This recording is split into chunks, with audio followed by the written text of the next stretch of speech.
Russia ইউক্রেনে ২০২২ সালে আক্রমণ করার পরে রাশিয়া ইউক্রেনে ব্যাপক পরিমাণে ড্রোন ব্যবহার করেছে। কেন ব্যবহার করেছে? কারণ ইউক্রেনের জন্য যুদ্ধটাকে ব্যয়বহুল করে তোলার জন্য। কারণ এইসব রাশিয়ান গোলা বারুদ বা মিসাইল, ড্রোন, উড়ন্ত যে কোনো বস্তু ঠেকিয়ে দেওয়ার জন্য পশ্চিমের তৈরি করা আকাশ প্রতিরক্ষা ব্যবস্থা ব্যবহার করে ইউক্রেন। বিশেষ করে প্যাট্রিয়ট আকাশ প্রতিরক্ষা ব্যবস্থা ইউক্রেনে রাশিয়ার অস্ত্রের বিরুদ্ধে কার্যকর প্রমাণ হয়েছে।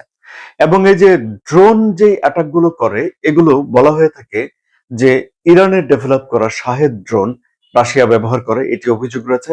এমনকি বলা হয়ে থাকে যে ইরানের ফর্মুলা অনুযায়ী এখন এই শাহেদ ড্রোন রাশিয়া নিজেরাই বানানোর জন্য কোম্পানি তৈরি করে ফেলেছে, কারখানা তৈরি করে ফেলেছে, এবং সেখানে তারা বানাচ্ছে, তা দিয়ে তারা আক্রমণ করছে।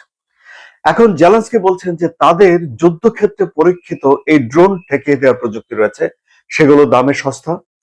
অর্থাৎ এই যে ইরান পশ্চিমাদের জন্য যে যুদ্ধটাকে মানে কস্টলি করে ফেলতে চায়, মানে যুদ্ধের খরচ তাদের জন্য বাড়িয়ে ফেলতে চায়, ইরানের একটা ড্রোন $20,000 তা ছুঁড়ে মারলে ওটি ভেঙে ফেলার জন্য পশ্চিমা বিশ্বের $20 লাখ গোলা ছুটতে হয়, মিসাইল ছুটতে হয়। সো এই জায়গা থেকে এখন যুদ্ধটাকে আর্থিকভাবে কম টাকায় কম খরচে নামিয়ে আনার একটা উদ্যোগ নিয়েছেন জেলেনস্কি।